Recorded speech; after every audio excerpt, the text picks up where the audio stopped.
देहरादून में नवनियुक्त मुख्य सचिव आनंद बर्धन ने प्रेस वार्ता की। उन्होंने कहा, सरकार की प्राथमिकताओं को जमीन पर उतारना हमारी प्राथमिकता रहेगी। अवस्थापना का विकास करना और पलायन को रोकना है। नगरीकरण और उससे जुड़ी समस्याओं को दूर करना है। राज्य के लिए लाइवलीहुड, जिसमें कि आपकी employability, skill development, reverse migration, ये सारा इसमें इंक्लूडेड होता है। तो लाइवलीहुड कैसे बढ़ाई जाए, उसके कैसे अवसर खोजे जाएं नए नए, तो लाइवलीहुड का विकास सबसे पहला प्राथमिकता रहेगा। दूसरी प्राथमिकता है इंफ्रास्ट्रक्चर डेवलपमेंट का। इंफ्रास्ट्रक्चर चाहे वो कनेक्टिविटी के क्षेत्र में हो, ऊर्जा के क्षेत्र में हो, किसी भी प्रकार का ड्रिंकिंग वाटर के क्षेत्र में हो, तो वो एक महत्वपूर्ण प्राथमिकता है राज्य के विकास के लिए।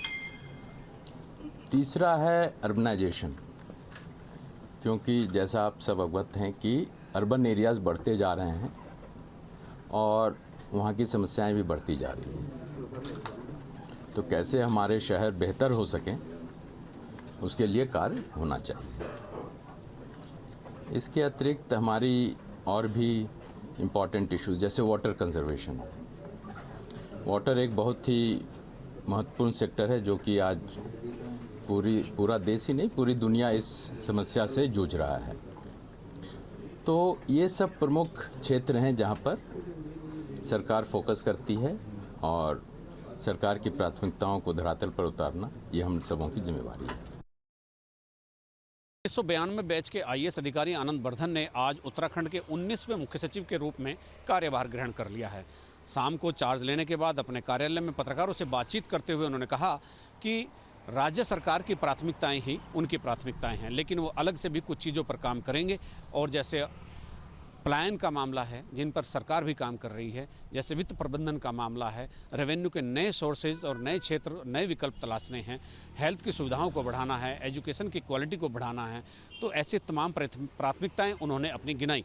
लेकिन आनंद बर्धन के सामने एक सबसे बड़ी चुनौती जो होने वाली है वो ये होगी कि सुखबीर सिंह संधू के रिटायर होने के बाद, जो 17वें मुख्य सचिव थे इस राज्य के, उनके रिटायर होने के बाद कमोबेश राज्य की नौकरशाही नेतृत्व विहीन हो गई थी। ऐसी चर्चा यहाँ पर नौकरशाही के गलियारों में अक्सर होती रहती थी।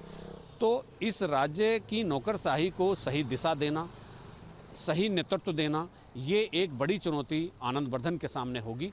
और नेतृत्व भी बहुत क्षमता वाला नेतृत्व देना उनके लिए एक बड़ी चुनौती पेश करेगा, क्योंकि पिछले 1-1.5 साल में ऐसी यहाँ चर्चाएं होती रही कि नौकरशाही पूरी तरह से नेतृत्वहीन हो गई। आनंद बर्धन के सामने सबसे बड़ी चुनौती यही होगी। अपने सहयोगी कैमरामैन सोनी कुमार के साथ न्यूज स्टेट के लिए देहरादून से अजीत सिंह राठी।